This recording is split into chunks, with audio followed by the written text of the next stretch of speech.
Our final guest this evening is pleased to return to the Hop Leaf and Tuesday Funk. She has read in venues small and medium-sized for Solo in the Second City, 20 by 2 Chicago, That's All She Wrote Chicago, and Misspoken.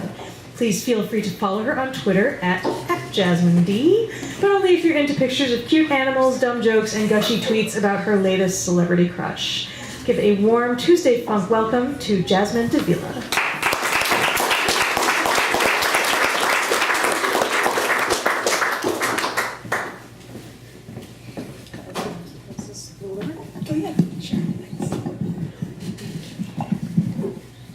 Hello.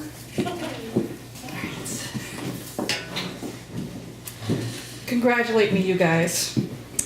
I've spent enough time traveling on American Airlines in 2014 to qualify for gold status, which is the bottom tier of elite status of its frequent flyer program.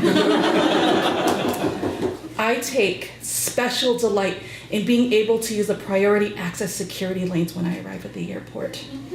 I still have to take my shoes off when I go through the body scanner, though. And it's not like TSA agents are nicer to me just because my boarding pass has the word priority printed on it, all in caps, but shorter lines mean less time spent having my panoply of anti-aging cream scanned and more time eating Garrett's popcorn from the kiosk in Terminal 3 at O'Hare. I get to board the plane first. After the first class passengers, active service members in uniform, passengers with super duper elite status, passengers with small children, and then passengers with medical conditions who require assistance getting on the plane. I don't get free upgrades, but I do get to use another special boarding lane at the gate, which looks a lot like the regular boarding lane right next to it, but it has a placard that says priority boarding on it.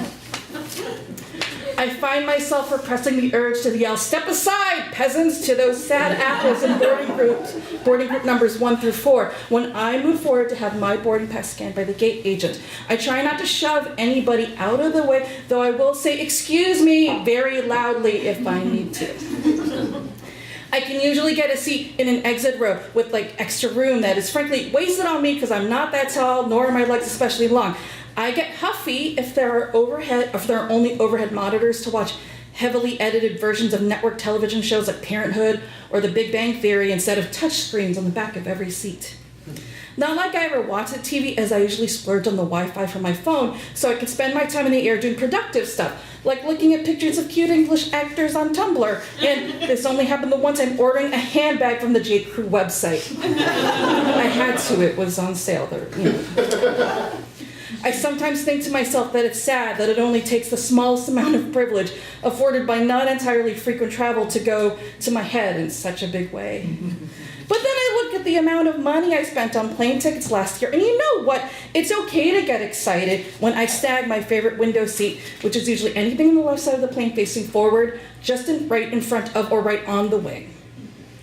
It is exciting when you ask for a soda from the flight attendant and you get the whole can, wrapped in a branded cocktail napkin along with a full cup of ice. It is not so exciting to shuffle through first class when you're not sitting there, but there is a small pleasure to be had in having all of the overhead bins in coach available to store your suitcase. I know these benefits may pale in comparison to past delights like being able to smoke on board and getting free alcohol in coach. It's something about being up in the air that I tend to conflate what I want with what I need. Fizzy beverages, ownership of the armrest, that hot dude in the hipster glasses and herringbone jacket 2 rows ahead of me turning around and maybe winking at me.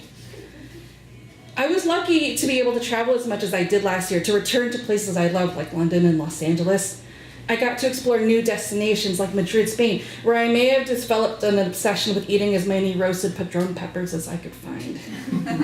In New York City, I became reacquainted with the majority of my high school class for our 20th reunion, meeting their charming spouses and precocious children.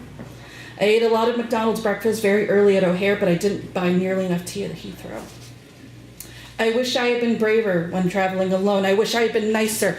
I changed travel plans so I can go to Madrid instead of joining a sort of friend in Vienna for her birthday. So terrible. And then I didn't even tell her about it. So worse. And then I never even apologized about it after, which, yeah, I am the worst, sorry. I found myself short a few times when I wanted to tip a waiter, so I didn't. And I got shirty with a cab driver once when he hadn't done anything wrong. I spent a night in London lost, wandering around Parliament instead of doing what I really want to do, which was sit in my hotel room, watch English reality television, and sample every flavor of Walker's crisps I can carry back from the Tesco Express around the corner from my hotel. Overall, though, I think I did well travel-wise in 2014, but I know that I can always do better. I'm not in the habit of making resolutions, but I do believe in the power of good intentions. And I'm working on making those intentions into realities. I started 2015 on a good note, chugging towards New York City on the Lakeshore Limited with my beloved friend Jacinda. I frolicked in Boston with Christina and her wonderful dog Marty Heidegger.